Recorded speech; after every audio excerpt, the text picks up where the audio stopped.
నేను నా సినీ ప్రస్థానంలో నాకు తెలిసినవన్నీ నా అనుభవాల్ని అన్నిటినీ చెప్పుకోవటానికి ఈ ఛానల్ని స్టార్ట్ చేసుకున్నాను. దీనిలో ఎవరిని కానీ లేకపోతే నేను ఏదైనా పోస్టులు ఉన్నటువంటి పోస్టులకి సంబంధించి అంటే ఆ పోస్టుకి నేను రిప్రజెంట్ చేస్తూ ఈ వీడియో చేయట్లేదు. ఇదంతా టోటల్గా నా పర్సనల్గా నా అభిప్రాయాలను చెప్పడానికి మాత్రమే. నా అభిప్రాయాలు చెప్పేటప్పుడు ఎవరికైనా బాధ కలిగితే క్షమించమని కూడా అడుగుతున్నాను.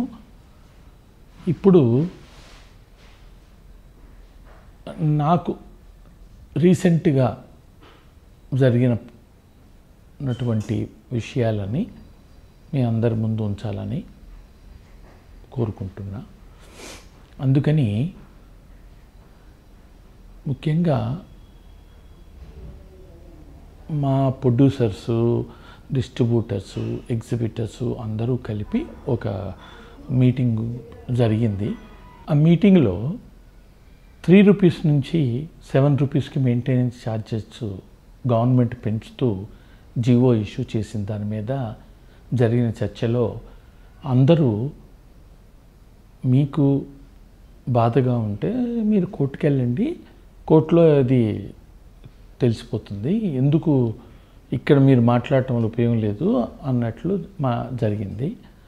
సో తర్వాత రోజు మేము కౌన్సిల్లో ఉన్నప్పుడు నా ఉద్దేశం కూడా ఎలా ఉండిందంటే, సరే వాళ్ళు అన్నారు కానీ మనం కూడా ఇంకోసారి ట్రై చేసి సామరస్యంగా వెళితే బాగుంటుందేమో అని ఒక ఉద్దేశంతో ప్లస్ నేను కూడా అదే మీటింగ్లో అడగటం జరిగింది. ఏమని 7 రూపాయలు ఎలా థియేటర్ వాళ్ళకి ఇస్తారో అలాగే 10 రూపాయలు మాకు ఇవ్వండి అని అడగటం జరిగింది. సో అప్పుడు ప్రొడ్యూసర్, ఒక పెద్ద ప్రొడ్యూసరు, అన్ని శాఖలకు సంబంధించి నాలెడ్జ్ ఉన్నాయని కూడా వచ్చి వాళ్ళే కోర్టుకు వెళ్ళమన్నప్పుడు మీరు వెళ్లకుండా చేయటం మంచిది కాదండి, మీరు ప్రొడ్యూసర్స్ కమ్యూనిటీకి అన్యాయం చేస్తున్నట్టే అని మాట్లాడటం జరిగింది. ఆయన మాటంలో ఉన్న అర్థాన్ని గ్రహించి ఇది కరెక్టే అని అనిపించి మేము ప్రొడ్యూసర్ కౌన్సిల్ ద్వారా కోర్టుకు వెళ్ళటం జరిగింది. అయితే కోర్టుకు వెళ్ళిన తర్వాత చాలామంది దాని మీద ఎందుకు వెళ్ళారు అని అడగటం కూడా జరిగింది. మీరే కదయ్యా కోర్టుకు వెళ్ళమన్నారు, మళ్ళా ఎందుకు మమ్మల్ని ఇలా అంటున్నారు అని అడుగుతాం అని చెప్పటం కూడా అయింది. దీనిలో ఏమైందంటే చాలామందికి కొడాలి ఏదో చేశాడు, కొడాలి వల్ల ఇదంతా జరుగుతుంది, కొడాలి ఇలా చేశాడు అని మొదలుపెట్టారు. సో మాకు కూడా ఏం చెప్పాలి సమాధానం? బయటగా వచ్చి చెప్తే ఇది ఒక అల్లరి అవుతుంది, ఎందుకు చేయాలి, మన కమ్యూనిటీలో మనం ఎందుకు అని దాన్ని మేము లోపలే మీటింగ్లో అన్నీ మాట్లాడుతూ అలా కాదు ఇలా కాదని సంజాయిషి చెప్పటం. తర్వాత ప్రొడ్యూసర్స్ అందరినీ పిలిచి మాట్లాడినప్పుడు ప్రొడ్యూసర్స్ అందరూ ఏకగ్రీవంగా మీరు మంచి పని చేశారు, మీరు డెఫినెట్గా మనం దాని మీదే ఫైట్ చేయండి అని మాకు అధికారం కూడా ఇవ్వటం జరిగింది. సరే మేము కూడా దాన్ని ఆ కోర్టు ప్రక్రియ జరుగుతూ ఉంది. బికాజ్ అది కోర్టులో ఉన్నప్పుడు దాని గురించి మరీ ఎక్కువగా మనం మాట్లాడటం జరగకూడదని దాని వివరాలను కూడా నేను ఇప్పుడు చెప్పటం లేదు. ఇదంతా అయిపోయిన తర్వాత మాకు ఛాంబర్ ఎలక్షన్స్ వచ్చినాయి. యాక్చువల్గా ఛాంబర్లోనే మేము అందరం కూర్చుని మాట్లాడుకుంటే ఇవన్నీ తేలిపోతాయి అనే ఒక ఉద్దేశం కూడా ఉంది. సో అప్పుడు మేమేం చేసామంటే ప్రొడ్యూసర్స్గా ఉండి కొంచెం స్ట్రాంగ్గా మాట్లాడి ప్రొడ్యూసర్ తరపున మాట్లాడే వాళ్ళందరూ ఉండి ఈసారి తప్పకుండా మనం దీన్ని చర్చకు తీసుకురావాలి, ఇలా మనకున్న సమస్యలను మనం తేల్చుకోవాలి అని ఒక దాంతో మేము ఒక గ్రూపుగా అందరం వెళ్ళి దాని మీద డిస్కషన్ చేయటం జరిగింది. కానీ దురదృష్టవశాత్తు మాలో ఉన్న ప్రొడ్యూసర్సే వాళ్ళే ఎందుకు కాంప్రమైజ్ అవ్వమని దాన్ని కావాలంటే మీకు ₹1 మీరు తీసుకుండాను, ₹2 మీరు తీసుకుండాను ఇలా మాట్లాడటం జరిగింది. దానికి మేమందరం బాధపడి మన దగ్గరే అంటే మన ఇల్లే సరిగ్గా లేనప్పుడు పక్కింటి వాళ్ళని వెళ్ళి మనం ఏం అడగగలుగుతాం, ముందు మనం సరిదిద్దుకోవాలి అనే ఉద్దేశంతో మేము అసలు ఎలక్షన్లో ఉంటే ఇటువంటి పరిస్థితుల్లో మేము ఎలక్షన్లో ఉండి మేమేం అడగగలుగుతాం? ఎందుకంటే మమ్మల్నే వెనక్కి లాగే పరిస్థితిలో ఉన్న మన ప్రొడ్యూసర్స్ని మనం ఏం చేయగలుగుతాం? ఇదంతా చాలా దురదృష్టం. ఎందుకు మనకి కౌన్సిల్ ఉంది, కనీసం కౌన్సిల్ ద్వారా అయినా మనం పోరాడదాం. ఎందుకంటే కౌన్సిల్కి అందరూ సపోర్ట్ ఇచ్చారు, మెంబర్స్ అందరూ మీరు చేయండి అని అన్నారు అనే ధైర్యంతో మేము అక్కడి నుంచి విత్డ్రా చేసేసుకుని బయటకు రావటం జరిగింది. ఈ విత్డ్రా చేస్తానికి కూడా మాలో ఉన్న మా ఫ్రెండ్ ఇచ్చిన సజెషన్ ప్రకారమే మేమందరం బయటకు రావటం జరిగింది.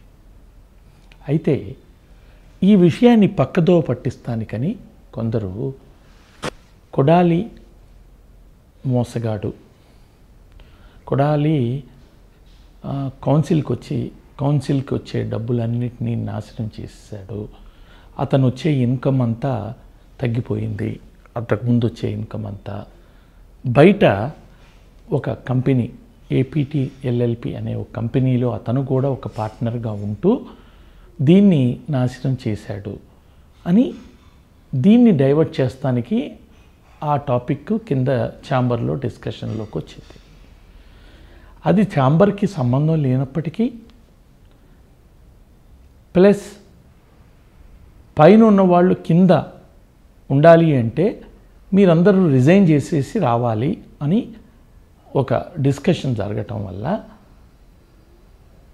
మాకు కూడా బాధ కలిగింది.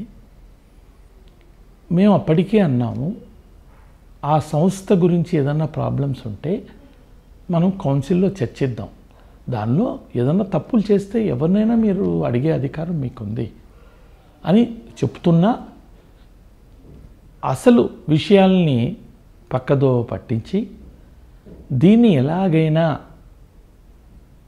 వీళ్ళుంటే ప్రొడ్యూసర్స్ అనే వాళ్ళకి వీళ్ళు ఫైట్ చేస్తారు, అప్పుడు మనం అనుకున్న కార్యక్రమం జరగదు అనే అభిప్రాయంతో ఎలాగైనా మమ్మల్ని తప్పించాలని ఒక దురుద్దేశంతో APT అని లేకపోతే మీరు పైనుంచి విత్డ్రా చేసుకోండి అని ఇలా మాట్లాడటం జరిగింది. అయితే ఇక్కడ నేను APT గురించి చెప్పకుండా ఉండలేను. ఎందుకంటే అది ఎప్పుడూ జరుగుతున్న విషయమే. నన్ను ఏదన్నా అనాలి అంటే నన్ను అటాక్ చేయాలి, ఇతనిలో ఏదైనా ఉంది అని అంటే APT ఉంది అనే ఒక ఉద్దేశంతో ఆ APTలో ఈయన డైరెక్టరు అంటూ మాట్లాడుతూ వాళ్ళు నన్ను దాన్ని ఏమంటామంటే బద్నాం అంటారు హిందీలో, చేస్తానికి ట్రై చేశారు. ఇప్పుడు సమయం వచ్చింది, ఇప్పుడు కూడా నేను నోరు విప్పకపోతే అది నేను మా ప్రొడ్యూసర్స్ కమ్యూనిటీకే ద్రోహం చేసినట్టు అవుతుంది. అందుకే ఈ విషయం చెప్పాల్సి వస్తుంది. APT అంటే associated producers of Telugu LLP, అదొక కంపెనీ. ఆ కంపెనీ ఏంటంటే ప్రొడ్యూసర్ అన్ని ఛానల్స్ దగ్గరికి వెళ్ళి మనతో సహకరించినటువంటి ఛానల్స్కి తోటి మాట్లాడి అతి తక్కువ రేటుకి వాళ్ళని ఒప్పించి దానికి ప్రతిఫలంగా మా ఆడియో ఫంక్షన్స్ అన్నీ వాళ్ళకి ఫ్రీగా ఇస్తూ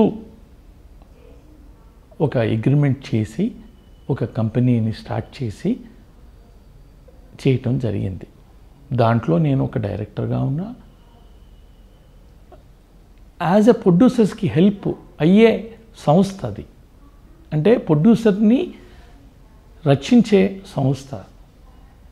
అంతేగాని దాన్ని తప్పుగా చేయటం, దాని మీద బ్లేమ్ చేసి నా గురించి ఆ సంస్థకి చెడ్డ పేరు తేవటం అనేది కూడా నాకు బాధ కలిగించింది. వాళ్ళు చెప్పే పాయింట్ ఒకటి ఉంది, ఏంటంటే నువ్వు సెక్రటరీగా ఇక్కడ ఉంటూ ఆ కంపెనీలో ఎలా ఉంటావు అని అడుగుతున్నారు. వాళ్ళ పాయింట్ ఆఫ్ వ్యూలో వాళ్ళు కరెక్టే, ఎందుకు నువ్వు ఇక్కడ ఉన్నావు అక్కడ ఎందుకున్నావు అని. కానీ అది ఒక బిజినెస్ ఎంటిటీ. ఇది నా సెక్రటరీగా నాకు గౌరవప్రదమైన పోస్ట్. ఇక్కడ ఉండి నువ్వు ఏ బిజినెస్లు చేయకూడదు లేకపోతే దేనికి చేయకూడదు అని అనటం వాళ్ళకి ఎంత సమంజసమో వాళ్ళకే తెలుసు. ఎవరెవరు ఎన్ని బిజినెస్లు చేసుకుంటున్నారో, ఇక్కడ పోస్టుల్లో ఉండి ఎన్ని రకాలుగా డబ్బులు సంపాదించుకుంటున్నారో అందరికీ తెలుసు. నేనే అలా దొంగగా చేయాలి అనుకున్నట్లయితే ఎల్ఎల్పిలో నా పేరు పెట్టకుండా మా వాళ్ళ పేరు ఏదైనా పెట్టి నేను ఇక్కడ ఉండి చేయగలను. కానీ అలా చేసే ఉద్దేశం నాకు లేదు. ఏదైనా స్ట్రెయిట్ ఫార్వర్డ్గా మనం తప్పు చేయనంత కాలం మనం ముందుకు మంచికి ఒక కమిట్మెంట్. ప్రొడ్యూసర్ అనే దానికే నేను రిప్రజెంటేటివ్ని. నేను వేరే శాఖలకి నేను ఎప్పుడు రిప్రజెంటేట్ చేయలేను. ఎందుకంటే నేను సినిమా డైరెక్ట్ చేసినా నేను ఎప్పుడు దర్శకత్వ శాఖలో మెంబర్షిప్ అడగటం కానీ అప్లై చేయటం కానీ జరగలే. ఎందుకంటే నేను యాజ్ ఎ ప్రొడ్యూసర్గా I want to be a producer. That is my main object. And నాకు నా బాధ్యత కూడా అదే. సో ఆ విధంగా ముందుకు వెళ్ళటం జరిగింది. వాళ్ళ ఉద్దేశం ప్రకారము నేను ప్రొడ్యూసర్ కౌన్సిల్ని ముంచేసేసి ఏదో ఎల్ఎల్పికి వెళ్ళిపోయి అక్కడ డబ్బులు సంపాదిస్తున్నారు. ఏ బిజినెస్ అయినా స్టార్ట్ చేసేది లాభానికే చేస్తారు తప్ప నష్టానికి ఎవరు బిజినెస్ అనేది మొదలు పెట్టరు. అలాగే ఏపీటీ అని కూడా వాళ్ళకి ఒక కమిషన్ పెట్టుకుని వాళ్ళ రన్నింగ్కి వాళ్ళకి వచ్చే రేపు పొద్దున్న లాస్ వస్తే ఎవరు భరించరు. కాబట్టి వాళ్ళు దాని మీద ఒక గ్రూప్గా డిసైడ్ చేసి దాన్ని రన్ చేస్తున్నారు. అది ప్రొడ్యూసర్స్కి అందరికీ హెల్ప్గా ఉంది. కాబట్టే ఈరోజు ఉన్నటువంటి ప్రొడ్యూసర్స్లో 99.9% ప్రొడ్యూసర్స్ అందరూ దాని ద్వారా యాడ్లు ఇస్తూ వాళ్ళ బడ్జెట్ని తగ్గించుకుంటూ వచ్చారు. ఇది ఎల్ఎల్పికి సంబంధించిన విషయం. కానీ ఇప్పుడు ప్రొడ్యూసర్ కౌన్సిల్లో నేను తప్పులు చేశాను అనే మాటకి సమాధానం చెప్పాలనిపిస్తుంది. అది కూడా ఎంతో బాధగా. నేను ప్రొడ్యూసర్ కౌన్సిల్కి వచ్చిన దగ్గర నుంచి ప్రొడ్యూసర్స్కి ఏ విధంగా చేశాను, ఏ రకంగా స్కీములు పెట్టామో అని అందరికీ తెలుసు. అది తెలిసిన తర్వాత కూడా అందరూ నన్ను ఆ విధంగా అనటం చాలా బాధగా అనిపించింది. ఈ ఎల్ఎల్పి వల్ల కౌన్సిల్కి వచ్చిన నష్టం ఏమిటి అని నన్ను ఇంతవరకు ఎవరు అడగట్లా. కానీ ఊరికే వచ్చావు నీ వల్ల మా నాశనం అయిపోయింది అని చెప్తున్నారు. దానికి నేను లాస్ట్ 5 years అంటే ఎల్ఎల్పి పెట్టి 2 సంవత్సరాలే అయినప్పటికీ లాస్ట్ 5 years ఉన్నటువంటి మనకి ఈ అడ్వర్టైజ్మెంట్స్ ద్వారా మనకు వచ్చే అమౌంట్స్ అన్ని క్యాలిక్యులేట్ చేసి ఒక షీట్ని తయారు చేయటం కూడా జరిగింది. దయచేసి ప్రొడ్యూసర్స్ లేదా నన్ను ఈ విధంగా అంటున్న పెద్దవాళ్ళకి, నా మిత్రులకి దయచేసి ఆ షీట్ చూసి దాంట్లో నేను చేసిన తప్పు ఏమిటి అనేది చెప్తే బాగుంటుంది. ఇంకోటి, మన దగ్గర లేని బిజినెస్ అంటే కౌన్సిల్ చేయనటువంటి బిజినెస్ బయట వాళ్ళు ఎవరో చేస్తుంటే వాళ్ళు ఏదో డబ్బులు సంపాదించేసుకుంటున్నారనే ఒక ఈర్ష్య, అది తప్పు. మన దగ్గర ఉన్న బిజినెస్ని వేరే వాళ్ళు స్టార్ట్ చేస్తే డెఫినెట్గా మనం దాన్ని ఎదుర్కోవాల్సిన అవసరం ఉంది, లేదా దాన్ని మనం తెచ్చుకోవటానికి ట్రై చేయాల్సిన అవసరం ఉంది. అంతేగాని మనం ఏది చెప్తే జనం నమ్ముతారు అనేసుకుని బయట మాట్లాడితే, ప్రతివాడికి ఒక వాయిస్ ఉంటుంది, ఫ్రీడమ్ ఆఫ్ ఎక్స్ప్రెషన్ ఉంటుంది, దాన్ని ఎవరూ ఆపలేరు. నేను ఈ షీట్ని మీ అందరికీ చూపించడం జరిగింది. ఇది లాస్ట్ 5 years మా ఫైనాన్షియల్ పొజిషను చూపటం జరుగుతుంది. ఇవన్నీ కూడా జనరల్ బాడీ బుక్లో మేము కూడా ఇచ్చేసినవే దాంట్లో. సో వీటిల్లో 2012 and 13లో మీరు ఇక్కడ చూసినట్లయితే revenue through TV channels, revenue through other mediums. ఈ అదర్ మీడియమ్స్ కూడా ఎందుకు వచ్చిందంటే, ఛానల్స్లో ఇన్కమ్ తగ్గిపోతే మనకి రేపొద్దున్న ఫ్యూచర్లో ప్రాబ్లం రాకుండా ఇది ఒక ఆల్టర్నేటివ్గా కూడా దీన్ని స్టార్ట్ చేయటం జరిగింది. ఇది కూడా ఎప్పుడంటే 2014-15లో దీన్ని నేనే చొరవ తీసుకుని, ఇది కూడా ఉంటే మన ఇన్కమ్ అనేది కొంచెం పెరగాలి, ఎలా అయినా పెంచుకోవటానికి ట్రై చేయాలి అనే ఉద్దేశంతో చేయటం జరిగింది. 2012 and 13లో మన ఇన్కము 1,19,58,769 ఉండింది టోటల్ ఇన్కమ్. అప్పుడు మనకి 3 ఛానల్స్ ఉండేవి, జెమినీ, ఈనాడు, మా. ఇవన్నీ కూడా ఏంటంటే ఎంటర్టైన్మెంట్ ఛానల్సే, ఏ న్యూస్ ఛానల్ అనేది మనకి లేదు ముఖ్యంగా.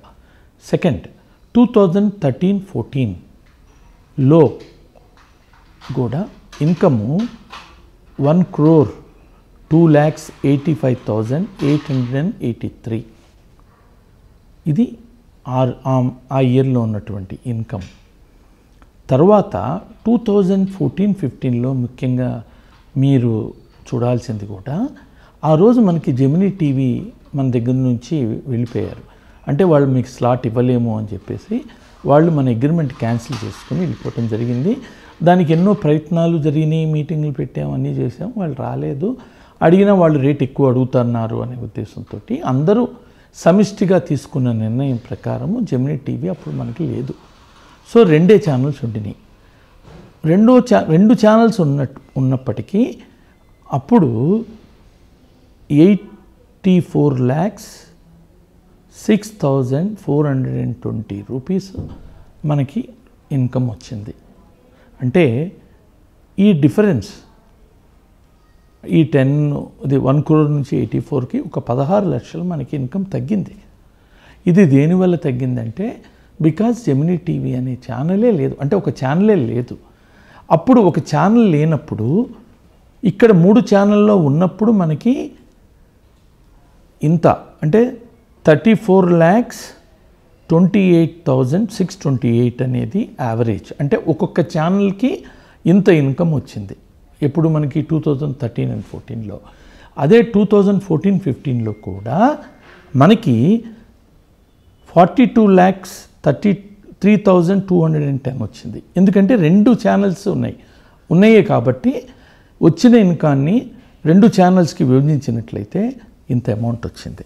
అంటే ఈ ఇన్కమ్ ఇక్కడ తగ్గుతానికి కారణము ఒక ఛానల్ లేకపోవటమే తప్ప దీంట్లో ఇంకా వేరే ప్రాబ్లమ్స్ ఏమీ లేవు. అయితే ఇది ఊరికే ఒక లెక్కలు చూపిస్తానికి అర్థమైందా. డెఫినెట్గా మనకి ఈ అమౌంట్ 16 లక్షలు తగ్గింది. ఈ తగ్గుతానికి కారణము జెమినీ టీవీ తప్ప ఇక్కడ వేరే కంపెనీ ఏమీ లేదు. 2014-15లో ఎల్ఎల్పి అనేది రాలా. అది ఎల్ఎల్పి వచ్చింది ఎప్పుడు, ఏప్రిల్ తర్వాత, అంటే 2015 and 16. అలాగే ఇప్పుడు 2015 and 16కి వస్తే ఇన్కంలో పెరిగిందే తప్ప ఇన్కమ్ ఇప్పుడు తగ్గల. 84 lakhs ఉండేది, ఇక్కడ కూడా 84,54,554 అయ్యింది. అలాగే ఈ ఇయర్కి ఇన్కంలో తేడా ఏమీ రాలేదు. అలాగే నెక్స్ట్ ఇయర్ కూడా అంటే 16-17లో కూడా మనకి వచ్చింది 98 lakhs. 98 lakhs ఇంత అమౌంట్ వచ్చింది. దానికి కూడా మనం యావరేజ్ తీసుకున్నట్టయితే, ఛానల్ వైజ్ యావరేజ్ తీసుకున్నట్టయితే ఇన్కము పెరిగిందే తప్ప ఎక్కడా తగ్గల. అంటే ఏపీటీ వచ్చినటువంటి వల్ల కొడాలి అక్కడ ఉండి దీన్ని నాశనం చేశాడు అనేది 100% అబద్ధం అనేది ఈ లెక్కల ద్వారానే మనకి తెలుస్తూ ఉంటుంది. ప్లస్ ఈ ఏపీటీ ఎల్ఎల్పి వాళ్ళు ఏ ఎంటర్టైన్మెంట్ ఛానల్ తోటి ఈ హాఫ్ అన్ అవర్ స్లాట్స్ వాళ్ళ దగ్గర లేవు. వాళ్ళు చేసే బిజినెస్ కూడా న్యూస్ ఛానల్స్ తోటి. ఎందుకంటే న్యూస్ ఛానల్స్ ఎక్కువ డబ్బులు ఖర్చు పెడుతున్నాం అనే ఉద్దేశంతో ప్రొడ్యూసర్స్ అందరూ ఒక కంపెనీ పెట్టుకుని దాన్ని కంట్రోల్ చేసుకుంటున్నటువంటి ఇదే. వాళ్ళు ఒక మంచి పని చేస్తున్నప్పుడు మనం సమర్థించకుండా వెళ్ళి దీనిలో రాజకీయాలను పెట్టి దీన్ని ఏదో విధంగా నాశనం చేసి ప్రొడ్యూసర్కి ఇంకా ఆల్టర్నేటివ్సే లేకుండా చెయ్యాలనే దురుద్దేశం ఉన్న వాళ్ళందరూ ప్రచారం చేస్తున్నారు. ఈ లెక్కలన్నీ ఇంతకుముందు కూడా ఈసీలో చెప్పటం జరిగింది. కానీ వాళ్ళంతగా దాని మీద సరిగ్గా చూశారో లేదో నేను చెప్పలేను. సో ఇవన్నీ వాస్తవాలు. ఆ వాస్తవాలే నేను చెప్పదలుచుకున్నా. ఇది కూడా ఏంటంటే బాధ. అనవసరంగా బ్లేమ్ చేయటం ఒక మనిషిని, దాని ద్వారా వాళ్ళు లబ్ధి పొందుదాం అనుకోవటం వీటికి వ్యతిరేకంగానే ఇలా చెప్పాల్సిన పరిస్థితి వచ్చింది. అందులో ఎల్ఎల్పి అనే సంస్థ ఇండస్ట్రీకి లాభం చేస్తుంది. వాళ్ళు న్యూస్ ఛానల్స్తోనే బిజినెస్ చేస్తున్నారు. మన బిజినెస్కి వాళ్ళ బిజినెస్కి అసలు సంబంధం లేదు. అయినప్పటికీ ఎల్ఎల్పి వాళ్ళు ఒకసారి వచ్చి ముందు స్టార్ట్ చేయకముందే మన కౌన్సిల్ని సంప్రదించి ఈసీలో పెట్టితే అప్పుడు దాన్ని నాశనం చేసిన వాళ్ళు ఎవరో మన దగ్గర రికార్డులు కూడా ఉన్నాయి. కాబట్టి దాని గురించి నేను ఎక్కువగా చర్చించాల్సిన అవసరం లేదు. అది అందరికీ తెలిసిన విషయమే. నా రిక్వెస్ట్ ఏంటంటే దయచేసి రాజకీయాలు చేసి ప్రొడ్యూసర్స్ని బలి చేయొద్దు. ప్రొడ్యూసర్ కమ్యూనిటీ చాలా కష్టాల్లో ఉంది. దాన్ని బతికించండి. మీకు నా మీద కోపం ఉంటే, నన్ను వద్దు అనుకుంటే మీరు ఎప్పుడు పంపించేయచ్చు. అది మీ చేతుల్లోనే ఉంది. ప్లస్ నా వల్ల మీ రాజకీయాలకు ఏదైనా బాధ ఉంటే మాత్రం నన్ను ఎవరు ఏమీ చేయలేరు. నా వల్ల ప్రొడ్యూసర్ కమ్యూనిటీకి లాస్ అవుతుంటే మాత్రం మీరు నన్ను ఎప్పుడైనా సరే ఏ విధంగా అయినా నన్ను శిక్షించవచ్చు. దీనికి ఎవరైనా బహిరంగ చర్చకు రమ్మన్నా రాగలను. దాంతో చర్చ కూడా చేయగలను. దయచేసి ఇది నా విన్నపం. దయచేసి ప్రొడ్యూసర్ని బతికించండి. వాళ్ళని మోసం చేయకండి. తర్వాత ఏదైనా తప్పుంటే నేను మాట్లాడిన దాంట్లో నన్ను క్షమించండి. Thank you.